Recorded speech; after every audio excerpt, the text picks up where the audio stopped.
एका लग्नाची दुसरी गोष्ट. सुख घाली माझ्या दारी पिंगा. Sonia madam. Thank you Hari. Good morning Radha madam. Good morning Hari. माझी कॉफी. हाय राधा, कशी आहेस? आपण रोज भेटतो ना सोनिया. तू सांग ना मी कशी येते.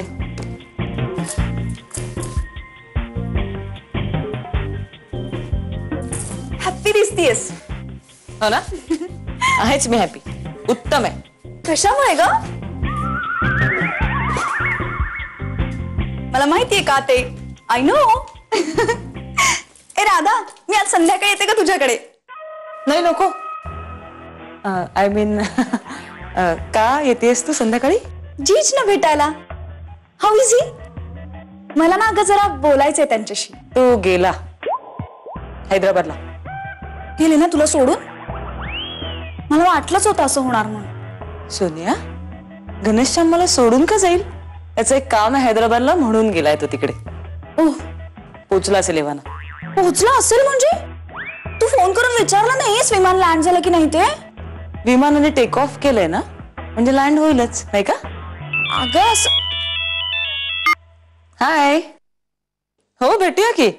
नाहीतरी घनश्याम नाहीच आहे आज इकडे. हा. काही प्रॉब्लेम नाही. मी येते. कुठे भेटू? हा okay. May come in sir? या राधा ये. सर ऍक्च्युली मला हे तुम्हाला जरा द्यायचं होतं. काय? उपमा. डब्बा. उपमा काय? माहेरी जाऊन आलेली दिसतेस. बस बस बस बस. देसाई साहेब पण माझ्यासाठी आठवणीने काय एक एक पदार्थ पाठवत असत. कमाल आहे. सर कसं झालंय सांगा ना खाऊन. हा काय काय विशेष याच्यामध्ये? उपमा आहे. देसाई साहेबांनी केलं म्हणजे छानच झाला असणार. छान छान आहे. छान छान छान. मी केलंय सर.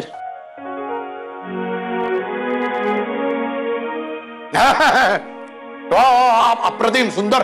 तू तू तू तू स्वतः केलास? नाही नाही I don't believe it. Radha Radha this is something rare. Great great great. नाही म्हणजे तू गॅसच्या जवळ जाऊन गॅस असा पेटवून स्वतः असा रवा भाजून वगैरे तडका फोडणे आणि उपमा. नाही ग्रेट. अप्रतिम. झकास. वंडरफुल. Ultimate ultimate. या उपमाला काय उपमा द्यावी मला समजत नाहीये. सर तुम्ही नेहमी खूप अतिशयोक्ती अलंकारात बोलता सर. त्यामुळे खरं काय झालंय याबद्दल शंका वाटते. राधा असं नाहीये. हे बघ किती वेळा खाल्ला मी बघ. असं नाहीये. मी फक्त तुझ्या बाबतीतच सुपरलेटिव्ह डिग्री मध्ये बोलतो. फक्त तुला बोलतो की नाही. सुंदर उपमा झालेला. खरं सांगतो तुला. तुझ्यासारख्या करिअरिस्टिक मुलीनं स्वयंपाकघरात जाऊन असा उपमा वगैरे करणं वगैरे this is something rare Radha. I don't believe it. काय पाहिजे तुला बोल. काही नको सर मला. फक्त उपमा खरा कसा झालाय ते सांगा आता. हे बघ उत्तम झालेला उपमा. नाही नाही तू जरी नाही म्हणतीस तरी मला तुला काहीतरी द्यायचं आहे आणि ते मी तुला देणार आत्ता. काय सर? सुट्टी.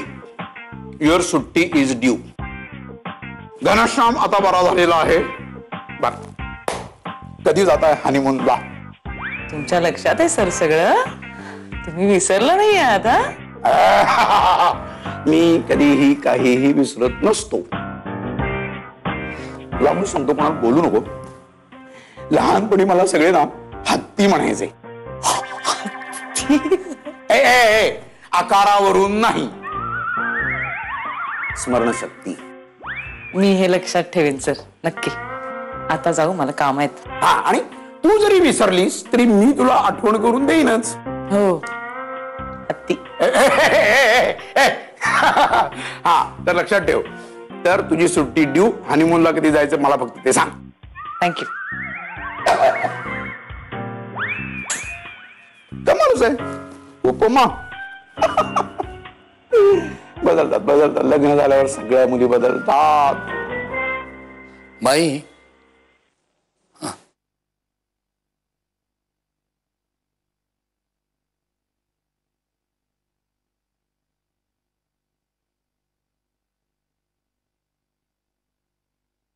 श्रीपादा, शामराव हैदराबादला का गेलाय रे?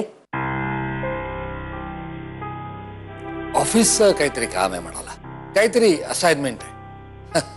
आता आपल्याला असाइनमेंट मधलं कुठं काय कळतं. मला वाटलं चारमिनार बघायला एकटाच गेलाय. आता तो कशाला चारमिनार बघायला जाईल? हे, मला आपलं वाटलं प्रत्येक शहरातली प्रसिद्ध गोष्ट बघायला जाणार असेल. आता इतक्या लांब परदेशात गेल्यावर तिथून कसा परत येईल रे तो हे बघायला, म्हणून आपलं मला वाटलं. माई, तू काय बोलतेस मला काही कळत नाही. न कळण्यासारखं काय आहे त्यात? उल्की शामरावाच्या बाजूने बोलायला आली होती. ते अमेरिकेचं खूळ अजून डोक्यात आहे हो शामरावाच्या. मी म्हटलं तिला नांगर पडलाय, आता शक्य नाही. पण बोटीला अजूनही समुद्र खुणावतोय असं वाटतं. तसं काही नाहीये ग, ऑफिसच काम आहे. खरं बोलतोय मी. निदान तो तसं माझ्याशी जाताना स्पष्टपणाने काही बोललेला नाहीये. हे बघ श्रीपादा, माझं वय झालं, डोळे थकले, कान पूर्वीसारखे तिखट राहिलेले नाही, हातपाय मंदावले. माझी पंचेंद्रिय जरी थकलेली वाटत असली ना, तरी माझा 6th सेंसचा अँटेना अजून टिंग टिंग करत असतो. हो, चांगला शार्प आहे तो. गोष्टी दिसत नाही, ऐकू येत नाहीत, पण बरोबर जाणवतात. हो, कळलं ना? अगं तसं काही नाहीये ग, खरोखरच. हो, पण असं काही झालं ना तर वेळेवर ठेचायची जबाबदारी तुझी. नाहीतर वर्गाबाहेर उभं करीन तुला. हो माई, मी आलोच. म्हणजे आपला आंबेवाला ना, तो आज आंब्याच्या पेट्या दाखवायला घेऊन घरी येणार आहे. तो बाहेर आला का बघतो. चांगली निवडून घे हो. नंतर मला रस आणि आईस्क्रीम खायचंय. हो हो. आणि ऐक, असा आमरस अमेरिकेत मिळणार नाही म्हणावं. सांग तुझ्या चिरंजीवाला. हा, सांगतो सांगतो.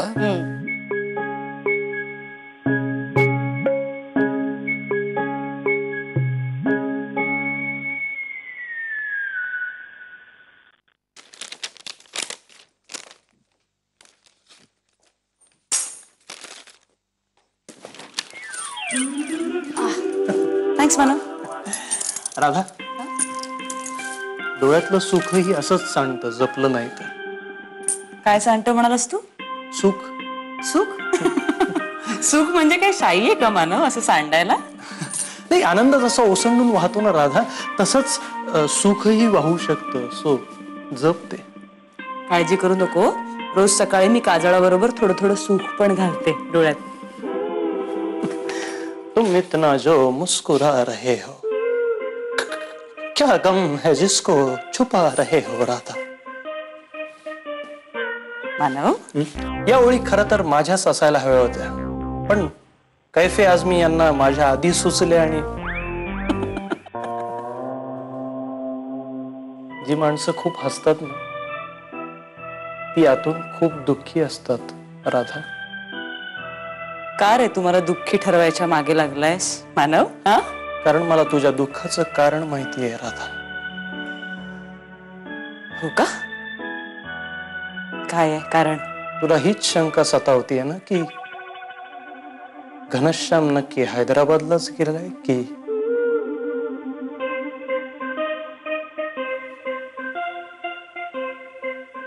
का सगळे वेडे माझ्याच नशिबाला आहेत मला कळत नाही. हॅलो कुहू, मी आता करता झालोय. म्हणजे काय झालंय तुला प्रभात? अगं म्हणजे मी आता करता पुरुष झालोय. मला नोकरी लागली माझ्या बोगनवेले. काय सांगतोस काय प्रभात? प्रभात, आपल्या संसाराची पायाभरणी झाली की रे. हा ना प्रबोधकार झालाय. काय म्हणजे? प्रबोधकार, अरे म्हणजे चमत्कार. पण तो माझा प्रभातनी घडवून आणला ना, म्हणून प्रबोधकार. ए प्रभात, मला सांग बरं, तू नेमकं काय काम करणार आहेस? हा, म्हणजे तू असा थकून भागून दमून असा घरी येशील, खूप काबाड कष्ट करून, आणि मी तुझी वाट बघत असेल. आणि मग मी असं बाजूला काढीन माझी बॅग आणि म्हणेन कुहू मी आलो. ए असं म्हणायचं कशाला? तू दिसत नसशील का मला तेव्हा? ते पण आहे. ए अरे मला सांग ना खरंच, तू काय काम करणार आहेस? कुठं नोकरी लागली तुला? अगं एका लोन देणाऱ्या कंपनीत रिकव्हरी बॉयचा जॉब लागलाय. हो वाव, म्हणजे काय करणार आहेस? म्हणजे जे कोण वेळेवर लोन भरत नाहीत ना त्यांना घरी जाऊन धमकायचं, म्हणजे ए बाबा लवकर लोन भर काय, नाहीतर ना प्रभात, म्हणजे तू लोकांच्या संसारात विष का लावणार आहेस? अगं तसं नाही, म्हणजे असंच काय डायरेक्टली जाऊन बोलायचं नसतं. पहिले जाऊन सांगायचं की बघा लोन भरा नाही तर मग नोटीस पाठवू, कळलं? आणि तुला माहितीये का, मी जेवढं कंपनीत रिकव्हर करून देईन ना अमाऊंट, त्याच्यात 10% मला मिळणार सुरुवातीला. म्हणजे समजा मी 100 रुपये रिकव्हर केले तर मला 10 रुपये मिळतील. समजा मी 10,000 रुपये केले तर मला 1,000 रुपये मिळतील. आणि कुहू जसं जसं माझी प्रगती होईल ना तसं तसं पर्सेंटेज वाढत जाणार. म्हणजे बघ कधी मी प्रभात ऐक ना, अरे मला खरंच हे सगळे वृक्ष व्यवहार नाही कळत रे. मला की नाही, मला फक्त एवढंच कळतं, भावनांच्या जगामध्ये ना हे असं रिकव्हरी वगैरे काही नसतं रे. तिथे ना फक्त डिस्कव्हरी असते माझ्या अंतर्मनात लपलेल्या मधुकणांची. अगं कुहू यात एकच गोष्ट चांगली झाली आहे, ती म्हणजे मी छाती पुढे घेऊन आणि पोट मागे घेऊन तुझ्या बाबांना मागणी घालू शकतो. माझ्या बाबांना नाही मागणी घालायची आहे, माझ्या बाबांकडे मला मागणी घालायची आहे वेडा. अगं तेच ना, म्हणजे तुला मागणी घालीन. आता तर सांगशील.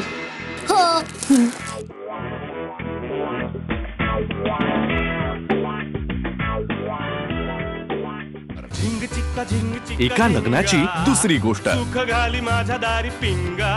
झिंग चिक्का झिंग चिक्का एका लग्नाची दुसरी गोष्ट. सुख घाली माझ्या दारी पिंगा. काय सांगतेस? हो खरंच, मी माझ्या कानांनी ऐकलंय. चोरून नाही, मला नाही असली घाणेरडी सवय, आपोआप ऐकू आलं.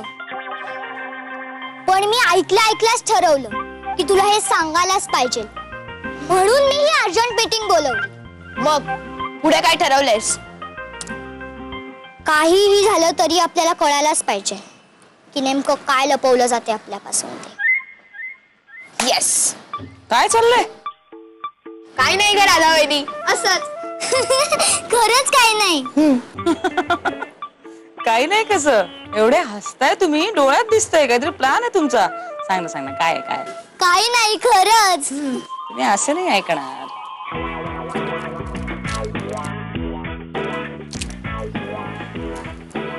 अगं काय झालं माहितीये?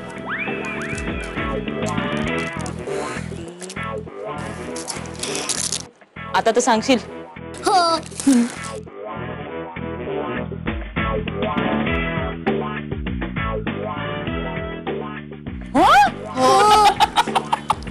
मी पण आहे तुमच्या टीम मध्ये.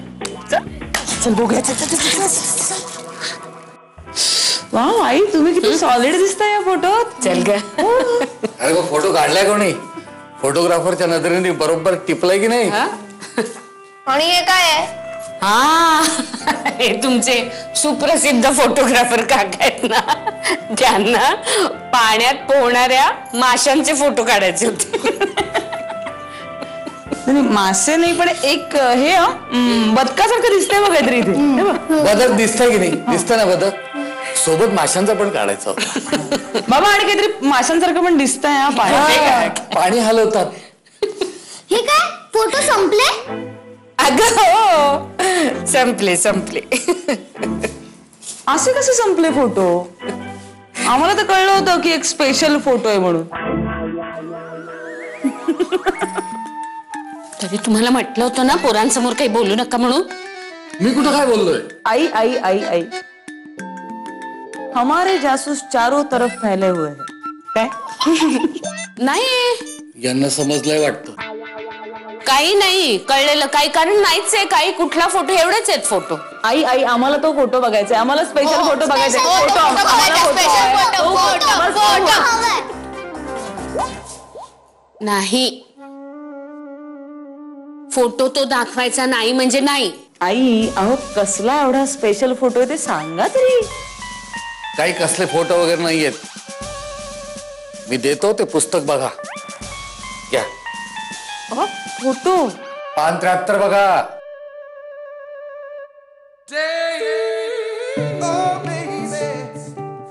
आई शप्पथ.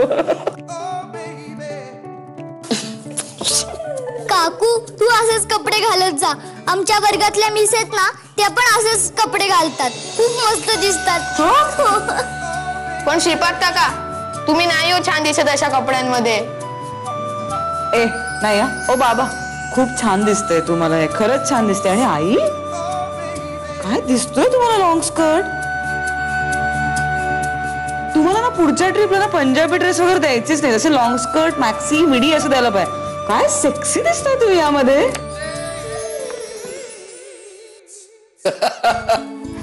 आई एकदम टायटॅनिकची पोज वगैरे सॉलिड आहे एकदम. हा आणि राधा, आम्ही ज्या हाऊस बोट मध्ये राहत होतो ना त्या बोटीचं नाव सुद्धा टायटॅनिक होतं. मी म्हटलं ही संधी सोडून चालणारच नाहीये. मी साधारणपणे तसे कॉस्ट्युम जमवले. म्हटलं एक फोटो तर झालाच पाहिजे. आता राधा, तो फोटो बघून तू मला सांग, देवकीने एवढं लाजण्यासारखं त्या फोटो मध्ये काही आहे का? तुम्ही गप्पा बसा हो. तुम्हाला बोलायला काय जातंय. तरी तुम्हाला सांगत होते ही प्रिंट काढू नका म्हणून. आई तुम्ही खरंच खूप छान दिसताय. हो पुरे हो. आई बाबा आई किती लाजतायत. हो ना. मी आले त्यांच्याशी बोलून. आई अहो आई ऐका ना. जरा फोटो बघू. हो देतो ना. आलोच. आणि तुम्हाला तर काही वाटत तरी काही उपयोग नाहीये. कारण गंगा यमुनाने येऊन रिक्षा फिरवली असेल लाऊड स्पीकर लावून जत्रेत फिरवतात ना तशी. हो का आता ग. एका लग्नाची दुसरी गोष्ट. सुख घाली माझ्या दारी पिंगा. झिंग चिक्का झिंग चिक्का. एका लग्नाची दुसरी गोष्ट. सुख घाली माझ्या दारी पिंगा. आई काय ग. आई अगं काय हवंय मला. काम आहे. तू जा बरं बाहेर. आई तुम्ही लाजताय का. मी काय माझ्याकडे बघा तरी. काय किती प्लीज कोणाला त्या फोटो बद्दल सांगू नको. आणि घनाला तर सांगू नको ग. काय म्हणेल ना तो. काय आपले आई बाबा असे फोटो काढतात म्हणून. मला त्याला सांगायला लागेल. आई तो नवरा आहे माझा आणि तो खुश होईल फोटो बघून. तो म्हणेल की आत्ता मेल कर मला. नाही राधा नाही प्लीज. कोणाला घरात सांगायचं नाही. अगं राधा प्लीज. मला तर असं होतंय की जमिनीच्या पोटात गडप होऊन जावं म्हणून. अरे तुम्हाला तर काही वाटत तरी काही उपयोग नाहीये. कारण गंगा यमुनाने येऊन रिक्षा फिरवली असेल लाऊड स्पीकर लावून जत्रेत फिरवतात ना तशी. हो का आता ग. आता काय. आता काही नाही. राधा तू बाई सगळा वेडेपणाच झाला ग. म्हणजे काय म्हणतील ना सगळे पोरकट आहेत ही. खरं सांगते मी यांना म्हणत होते असा काही फोटो नको काढायला. ऐकेच नात ग. हट्टच धरून बसले. मग त्या क्षणी मलाही कुठून दुर्बुद्धी सुचली. शिबाई मूर्खपणाच झाला सगळा. आई तो क्षण तुम्ही एन्जॉय केलात ना.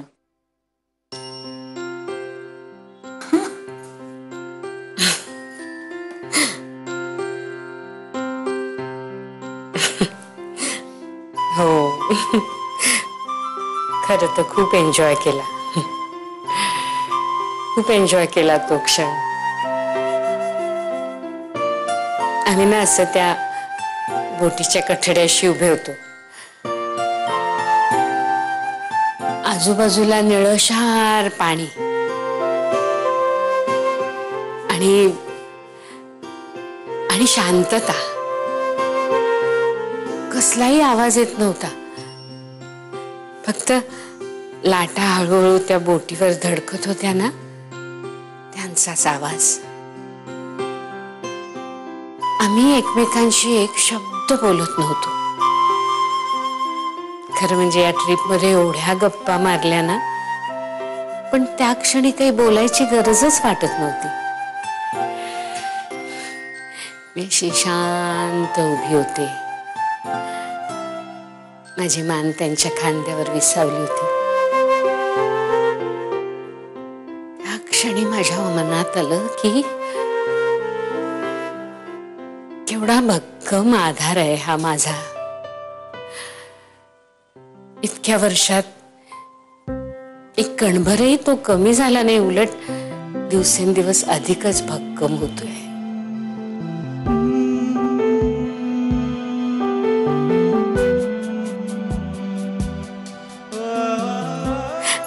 राधा, अगं आता यांच्या बरोबर 8 दिवस जाऊन आले. खूप छान, म्हणजे ना असं असं ताजं आणि टवटवीत वाटतंय बघ. म्हणजे एकमेकांसाठी आम्ही एवढा वेळ कधी दिलाच नाही ग इतक्या वर्षात. अरे तुम्ही किती रोमॅन्टिक आहात, आणि बाबा सुद्धा. अगं तसं नाही ग, हे म्हणजे कसं सांगू का, हे जे वाटतंय ना ते असं खूप वर्षांच्या संसारानंतरच असं वाटतं. आता आम्ही तरुण असताना नव्हतो का गेलो बंगलोरला, तिथे नाही असं काही म्हणजे तेव्हा ना आम्ही एकमेकांना शोधण्याचाच प्रयत्न करत होतो म्हणणं. आता कसं वाटलं सांगू, हा असे छान ना, असे गर्द अशा मोहरलेल्या बहरलेल्या आमराईतून फिरतोय आणि असा आंब्याचा मधुर सुवास सगळीकडे, म्हणजे असा सगळ्या आयुष्यातच भरून राहिलेला आहे असं. म्हणजे अगं हा म्हणजे काय ते तुला आत्ता नाही कळणार. तुझ्या आणि घनाच्या लग्नाला अशी 30-35 वर्ष होतील ना, तेव्हा आपोआप कळेल.